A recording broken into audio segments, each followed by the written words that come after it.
Immunizations clinics are coming up in the district. We'll have the details ahead.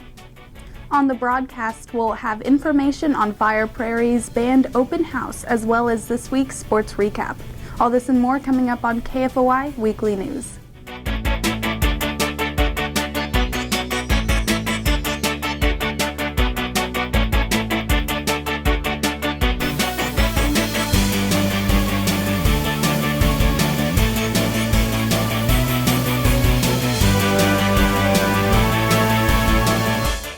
Hello everyone. Thank you for joining us on Comcast Channel 15 and AT&T UVerse Channel 99. I'm Felicity Nichols.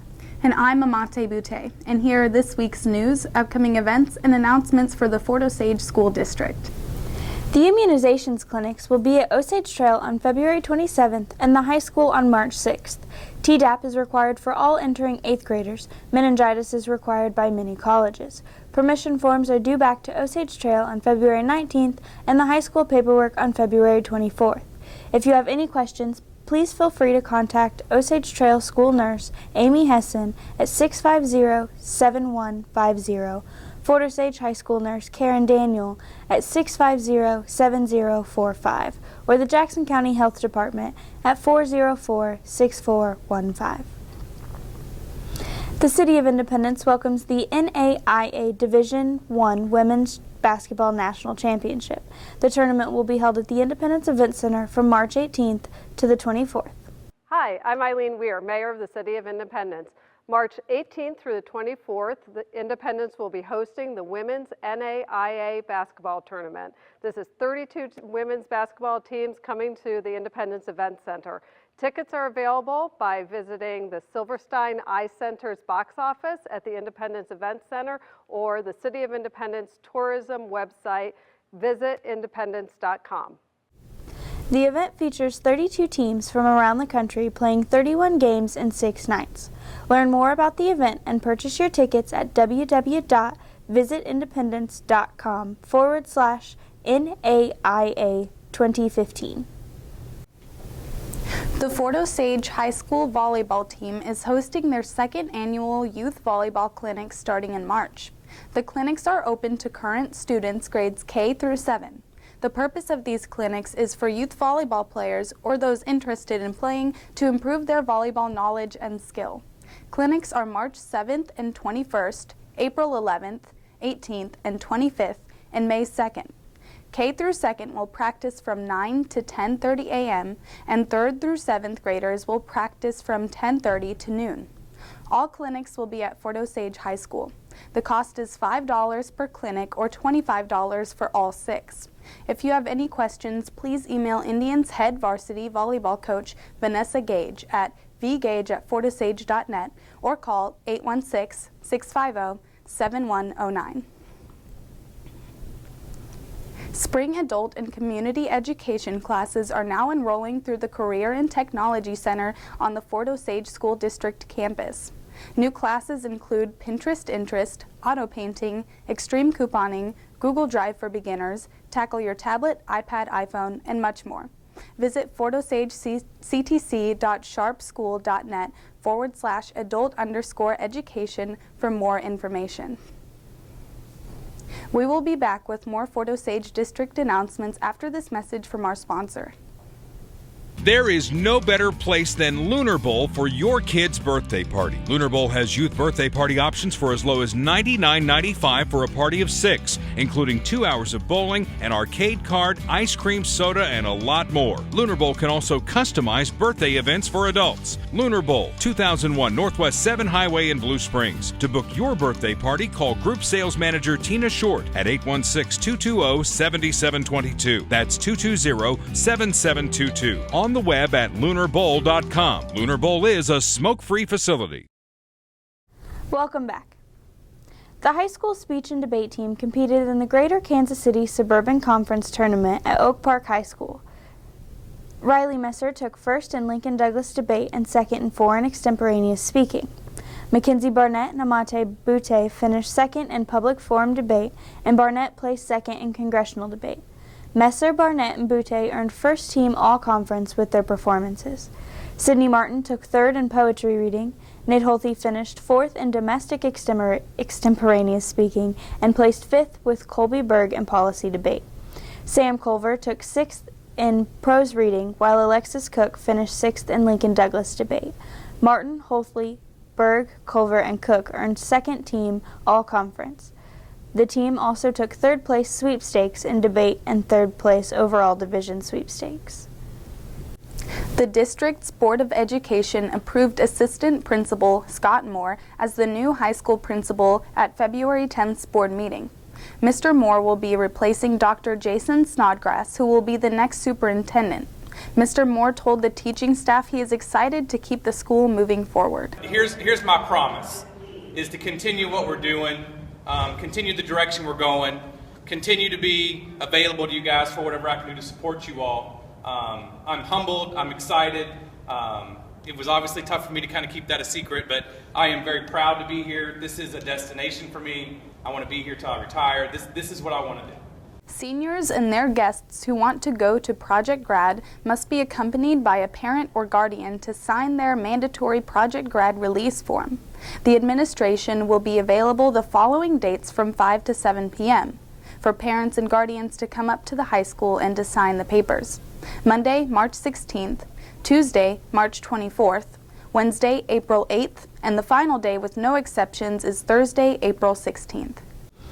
The Photosage Band program invites all current 4th grade students and their families to an open house at Friar Prairie Upper Elementary on February 23rd from 6 to 9 p.m. Come find out about the band program and the variety of instruments that you can learn to play. Friar Prairie Upper Elementary's Scholastic Book Fair is from now until February 26th. They are also hosting a family literacy night on February 24th from 6 to 7:30 p.m. Here are the elementary school calendar events. The Claremont 3rd and 4th grade concert is on February 24th at 6 p.m. at the high school's Performing Arts Center. Come early to get a good seat. Indian Trails will host an art and technology night February 25th from 5:30 to 7 p.m. Come find out what these students have been up to in these areas of study. And the Buckner Elementary PTO is hosting the Candyland Father-Daughter Dance February 27th from 6 to 8 p.m. Dinner will be served in the cafeteria from 6 to 6:30 with the dance following in the gym from 6:30 to 8. The cost is $5 per family. There will be one free photo per couple, and additional photos will cost $2. The Photosage High School Indianettes are selling 2015 Kansas City Royal ticket packages for $39.99. The package is worth over $400. Contact a member of the Indianettes or Bridget Dawson at bdawson@photosage.net to place your order. The high school's marching band, the Red and White Brigade, is having a fundraiser on February 24th from 4 to 8 p.m. at Panera Bread in Independence. Panera will donate a percentage of its sales during the event to the Red and White Brigade when you show the flyer in either print or electronic form. To access the form for printing or displaying on your smart device, simply go to www.fortosage.net and click the On the News, On the Go link under the district drop-down menu. Scroll down to the Red and White Brigade announcement and select the link to the form. KFOI is broadcasting live events on the NFHS network online. Live sporting events are pay-per-view with free viewing after 72 hours. To create a basic free account, go to nfhsnetwork.com and search for Photosage High School. Click on the red Join Now button in the top right corner of the web page and sign up for a basic membership for free. To watch the event live, you must purchase a pass starting at $9.95. Viewers can sign up for the Photosage's exclusive offer of $49.95 for a yearly pass by clicking on the blue subscribe button under the Support the School heading in the upper right corner of the web page. Thank you for your support. We'll have this past week's sports report after this message from our sponsor. The Blue Springs 8 Theater at 1901 Northwest 7 Highway in Blue Springs offers you 8 screens for your viewing pleasure, including a full snack bar and comfortable roomy seating. Catch these recent releases this week at the Blue Springs 8.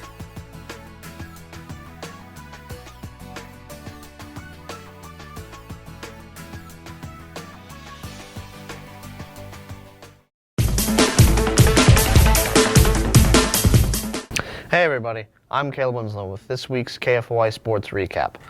The boys varsity basketball team dropped a home game to Liberty North February 13th, 63-50.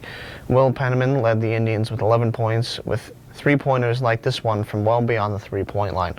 Willie Penniman had 10 points, with two of them coming off this steal and layup, and Matt Smith contributed 10 points as well, with plays like this one where he puts in two off his own rebound. The Indians are now 4-16 on the season. The boys varsity basketball team came up with a big win over Oak Park February 17th, 72-69. The team was down by 12 in the fourth, but came back to win in the third overtime. Bayla Williamson led the Indians with career-high 26 points and 6 rebounds. Matt Smith contributed 13 points, and Dante Dodson chipped in 11 points and 3 rebounds. The Indians are now 5-16 on the season. The girls varsity basketball team lost at home February 16th to North Kansas City 61-39. Paige Bunn led the Indians with 10 points, followed Allison Stevens 9 points and Morgan Neffs 8. The girls then lost a road game to Raytown 69-47. Paige Bunn again led the Indians with 21 points and 7 rebounds. Samantha Trimmer scored 11 points and Allison Stevens added 5 points. We'll be right back after these messages from the NFHS network. It's hard to get to everything we have going on here. I mean, this high school has so much. And now you're offering the ability to watch those events without having to travel there. My dad travels a lot, so he likes to watch the events. Like if I'm playing a volleyball game and he can't make it, he'll watch it and he loves it.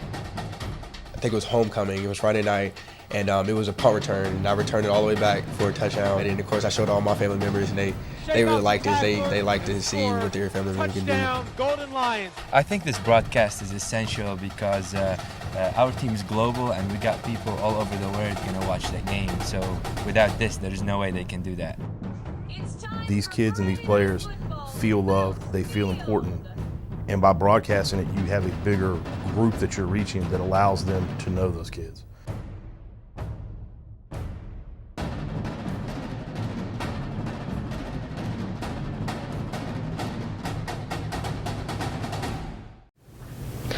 The varsity wrestling squad took to the mats for the Class 4 District 4 tournament at Blue Springs High School February 13th and 14th. The Indians were led by first place finishers at the 145-pound weight class by Jesse Jeffries and the 160-pound weight class by Jesse Reeser. Jeffries is a perfect 46-0 and Reeser a perfect 45-0. Tyler Salamea came in second place at 152. Colin Divers took third at 126. And Josh Barnes took third at 182, and Nick Wiley finished fourth at 195. All 6 wrestlers qualify for the state tournament.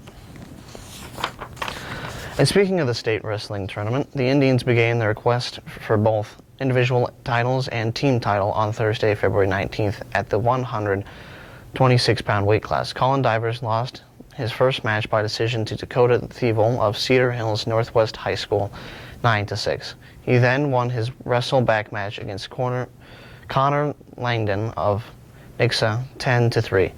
145-pound Jesse Jeffries was the next Indian on the mat, and he pinned Jeremy Floyd of Francis Howell Central in less than a minute into the first period.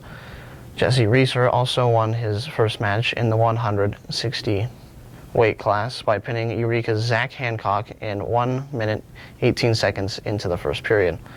Josh Barnes lost his first match in the 182-pound weight class division to Jeff City's Rayshawn Woods in the last seconds, 9-8. He then got pinned by Mahivel's Jared McKinley in the wrestleback match to end his season. Barnes finished the year at 33-11-1. At the 195-pound weight class, Nick Wiley lost to Timberland's Chance Cooper by fall in the first period. He then lost by decision to Jimmy Wheeler of Cedar Hills Northwest High School 6-1 to end his season. Wiley was the only sophomore in his weight class at state. He finished the year at 34-18. Jeffries and Reeser will wrestle in the winners brackets and Divers in the consolation bracket Friday, February 20th. Please tune into KFOI Daily News on February 23rd for complete state results. Coming up on the Indian Sports calendar for Monday, February 23rd, the girls' varsity and JV basketball teams host Liberty North. The JV game starts at 5:30 and the varsity tip-off at 7. On February 24th, the boys' varsity and JV basketball teams travel to Raytown with games at 5:30 and 7. Come out and support your Indians. If you have Fort Osage news and information you would like us to share in KFOI Weekly News, let us know. Contact Broadcasting Advisor Benjamin Merrithew at bmerrithew@fortosage.net or Fort Osage District PR Director Stephanie Smith at smith@fortosage.net. Well, that's all we have for you this week. Keep up to date by following us on Twitter at KFOI_news. Have a great day and a fantastic weekend. Thanks for watching KFOI Weekly News on Comcast Channel 15 and AT&T UVerse Channel 99. We'll see you next time.